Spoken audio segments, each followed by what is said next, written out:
In the given figure ABCD एक quadrilateral given है और डायगोनल BD बाइसेक्ट कर रहा है, एंगल B को बाइसेक्ट कर रहा है और एंगल D को बाइसेक्ट कर रहा है। बाइसेक्ट करने वाला समझ रहे हो, ये एंगल इस एंगल के इक्वल है और ये एंगल इस एंगल के इक्वल है। कह रहे प्रूव कर दो इन बातों को, तो कर दो। डबल ए लग जाएगा इन दोनों में, एक ये ट्रायंगल ले लो और एक ये ट्रायंगल ले लो। इतना सिंपल क्वेश्चन है, बस डबल ए लगाओ, क्वेश्चन खत्म करो। ठीक है, तो हम एक काम करें, एंगल 1 फिगर में मार्क कर देते हैं। एंगल 1 एंगल 2 के इक्वल है, एंगल 3 एंगल 4 के इक्वल है। तो हम गिवन क्या है हमारे पास, गिवन लिखना पड़ता है, आपको पता है, ज्योमेट्री का क्वेश्चन है। गिवन क्या है, ABCD is a quadrilateral.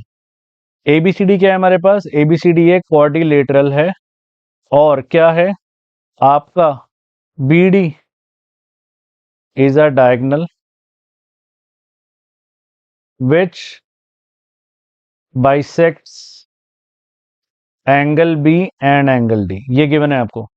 To proof करना है आपको क्या, पहला part triangle ABD similar to triangle CBD और second part AB is equal to BC। अब आप शुरू करोगे प्रूफ लिखना, पेपर में करके आना होता है आपको, स्टेप्स के मार्क्स होते हैं हमारे। ठीक है, तो इन दोनों ट्रायंगल को ले लो आप, in triangle ABD and triangle CBD। ध्यान से देखो, मैंने बोला एंगल 1 एंगल 2 के इक्वल होगा और एंगल 3 एंगल 4 के इक्वल होगा। रीजन क्या है, क्योंकि BD is bisector of angle B and angle D। Yes और नो, ठीक है। Therefore triangle ABD, double A लग गया ना, ट्रायंगल ABD सिमिलर हो गया ट्रायंगल CBD के बाय डबल ए। तो पहला पार्ट तो अपना हो गया, क्वेश्चन ही खत्म। सेकंड पार्ट कह रहा है AB is equal to BC, तो साइड को प्रोपोर्शनल कर दो।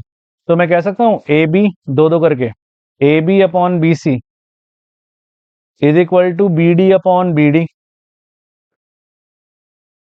लो, इसी से आंसर आ गया। रीजन क्या आएगा, क्योंकि जब अगर ट्रायंगल सिमिलर होता है तो साइड्स क्या होती है, साइड्स आर प्रोपोर्शनल। तो BD BD कट गया, इसको मान ले रहे हो, तो AB किसके इक्वल आ गया, BC के। लो, सेकंड पार्ट भी हो गया, 2 नंबर आपके पूरे हो गए। अब आप एक्सपेक्ट कर सकते हो टीचर आपका आधा नंबर भी नहीं काटेगा। ठीक है, क्लियर है।